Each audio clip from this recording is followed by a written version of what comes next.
ከሰማነው ዜና የዲፓርትመንት ኦፍ ሆምላንድ ሴኩሪቲ ዋና ሴክሬታሪ ሙለን ይፋ ያደረገው የ10,000 የኤፍ1 ስታተስ ያላቸው ተማሪዎች የኦፒቲ ፕሮግራምን አቢዩዝ ያደረጉበትን መንገድ ነው። እንግዲህ 10,000ዎቹ እንዴት አቢዩዝ ያደረጉ አይታወቅም፣ ግን አጠቃላይ ጄነራል የተደረገ ኢንቨስቲጌሽን ምንድነው? ኦፒቲ የምታውቁ ሰዎች ካላችሁ ኤፍ1 ስታተስ ይዛችሁ የተማሪነት ስታተስ አሜሪካ ውስጥ ከመጣችሁ በኋላ ትምህርታችሁን ሲጨርሱ እንደ ትምህርቱ አይነት የ1 ዓመት ወይ የ3 ዓመት የኦፒቲ ትሬኒንግ ፕሮግራም ይሰጣችኋል። በዛ ኦፒቲ መስራት ትችላላችሁ። ወርክ ፐርሚት ተሰጥቷችሁ ማለት ነው። ስፔሲፊክሊ ከእናንተ ጋር የተገናኘ ስራ መሆን መቻል አለበት። በኢንጂነሪንግ የተመረቀ ሰው ሄዶ ሆቴል፣ ሬስቶራንት አስተናጋጅ መሆን አይችልም። በህግ የተመረቀ ሰው የኢንጂነሪንግ ስራ መስራት አይችልም። ማድረግ የሚችለው በፊልዱ ላይ መሰማራት ነው የሚኖርበት፣ ወይም ከፊልዱ ጋር በጣም ተቀራራቢ ይሆን። በአብዛኛው እነዚህ የህንድ ኬዞች ናቸው እና ቴክሳስ ላይ እና አንዳንድ ስቴቶች ላይ ኦፊስ ይከራያሉ። እነዚህ ኦፊሶቹ ፊዚክሊ ኤግዚስት አያደርጉም። አንዳንዶቹ ፊዚክሊ ኤግዚስት ያደርጉና ግን የተባለላቸውን ስራ አይሰሩም።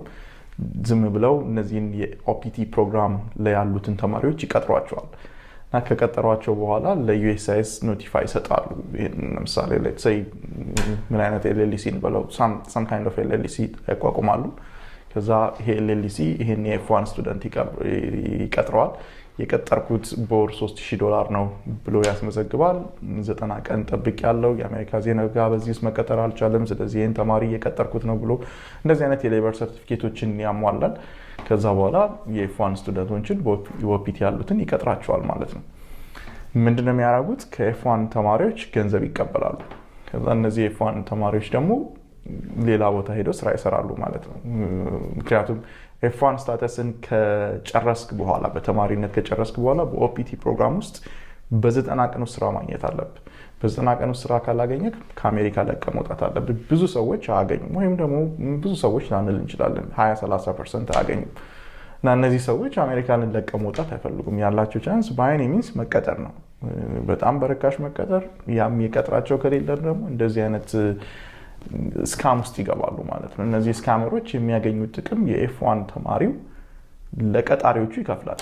ምክንያቱም ስታተስ ነው የሚሰጡት በዚህ ኦፒቲ ፕሮግራም ውስጥ 90 ቀን ከመባረር አድነውታል። ስለዚህ በየወሩ ነዳጅ ማደያ ሊሆን ይችላል፣ ሆቴል ሊሆን ይችላል፣ ከሚሰራው 10% 20% ይከፍላቸዋል ማለት ነው።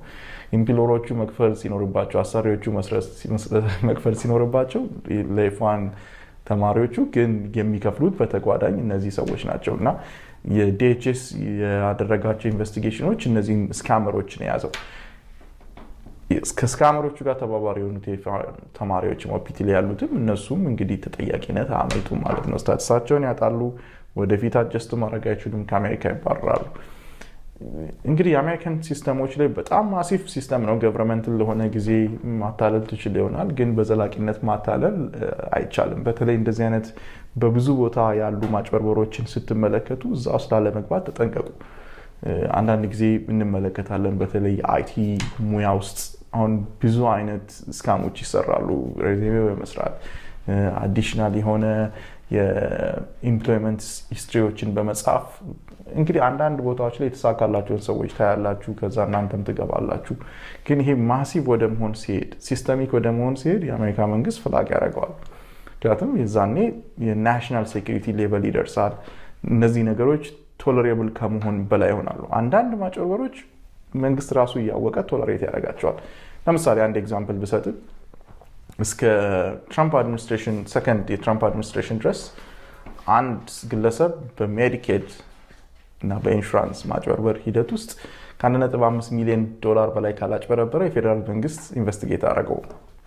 ስለዚህ እስከ 1.5 sometimes እስከ 2.5 ሚሊዮን ዶላር ድረስ ሲያጭበረበር እያዩት እንኳን ዝም ይሉታል።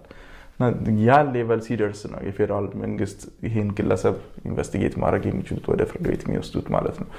አሁን ይሄን ህግ አንስተውታል። አሁን ኤኒባዲ የሜዲኬድ ኦር ኤኒ ኢንሹራንስ ስካም ውስጥ ማጭበርበር ውስጥ ከገባ ኢንቨስቲጌት ይደረጋል በአዲሱ የትራምፕ አድሚኒስትሬሽን መሰረት ማለት ነው። እና ስቴቶች ይህን ኢንፎርሜሽን የማጋልጡ ስቴቶች የፌዴራል ፈንድ እየተያዘባቸው ነው፣ የሜዲኬድ ፈንድ ማለት ነው። በሌሎች ሲስተሞችም ተመሳሳይ ነው። በኢሚግሬሽንም ሊሆን ይችላል። በሌሎች ሲስተሞችም መንግስት ሪሶርስ የለውም ሁሉን ነገር ኢንቨስቲጌት የማድረግ ግን ሲስተሚክ ሌቨል ሲደርስ የሆነ ሌቨል ሲደርስ መንግስት አግሬሲቭሊ ይገባል። ስለዚህ ያን ትሬሾልድ ያን ክሪቲካል ስቴጅ መቼ ሂት እንደሚያደርግ አናውቅም ብዙዎቻችን። አበበ ከበደ ሲሳካለት ኦኬ ከላይ በዚህ ሰርቷል ስለዚህ ኖ ፕሮብሌም ብለን ልንገባ እንችላለን። ግን ክሪቲካል ስቴጅ ላይ ሲገባ ሁላችንም በዚህ ውስጥ ልንያዝ እንችላለንና መጠንቀቅ ጥሩ ነው። ከኢትዮጵያ እስከ ካናዳ የ16 ዓመቷ ቤቲ አሳዛኝ የጉዲፈቻና የማንነት ፍለጋ ጉዞ። የ16 ዓመቷ ታዳጊ ቤቲ ብዙ አዋቂዎች በሙሉ የህይወት ዘመናቸው ከሚያዩት በላይ የተለያዩ ቤቶችና ውጣ ውረዶች አሳልፋለች። ህይወቷ ከወላጆቿ ጋር በኢትዮጵያ በሚገኝ የህፃናት ማሳደጊያዎች እንዲሁም ላለፉት 8 ዓመታት ደግሞ በካናዳ ከሚያሳድጓት ቤተሰቦቿ ጋር የተከፋፈለ ነው። ወደ ካናዳ ገና እንደመጣች እንግሊዘኛን በሚገባ መናገር አትችልም ነበር። ለማታውቀው የካናዳ ባህል አዲስ እንደመሆኗ መጠን ምናልባት አንዳች ስህተት ብሰራ ወደ አሮጌው ህይወቴ ይመልሱኝ ይሆን የሚል ከፍተኛ ፍርሃት በውስጧ ነግሶ ነበር። በኢትዮጵያ የነበረው አስፈሪ የህፃናት ማሳደጊያ ህይወት። ቤቲ ለመጀመሪያ ጊዜ ወደ ህፃናት ማሳደጊያ ከመግባቷ በፊት ከአባቷ እህት አክስቷ ጋር ትኖር ነበር። ሆኖም አባቷ ሁኔታዎች ስላላማሩት የተሻለ ቦታ ልልካት ፈልጋለሁ በማለት ከሚያውቀው ሰው ጋር አንድ የህፃናት ማሳደጊያ አስገባት። ከዚያም ወደ ሌላ በመቀጠል ወደ ሌላ ማሳደጊያ ተዛወረች። ደስ የሚል ጊዜ አልነበረም። ደህንነትም አይሰማኝም ነበር። በመጀመሪያው ማሳደጊያ ውስጥ እኛን የምትንከባከብ አንዲት ሴት አንድን ህፃን ደብድባ ከስራ ስትባረር አሁንም ድረስ ትዝ ይለኛል። ያኔ ቀጣይ እኔ ይሆን ብዬ እፈራ ነበር። በጭራሽ ምቾት ተሰምቶኝ አያውቅም። የተደበቀው እውነትና አዲሱ የካናዳ ህይወት ቤቲን በጉዲፈቻ ልታሳድጋት የተዘጋጀችው ካናዳዊት እናት የራሷን የአያቶችና የአክስቶችና የአዲሱን ቤቷን እንዲሁም የትምህርት ቤቷን ፎቶግራፎች ላከችላት። ቤቲ ፎቶዎቹን ስታይ እጅግ በጣም ተደስታ ነበር። ሆኖም በካናዳ አዲስ ህይወት የመጀመር ተስፋ ቢኖራትም ወደ ኋላ ስለምትተወው ቤተሰቧ መጨነቁ አልቀረም። በዚህ ሁሉ ሂደት ውስጥ ግን ትልቅ ሚስጥር ተደብቆ ነበር።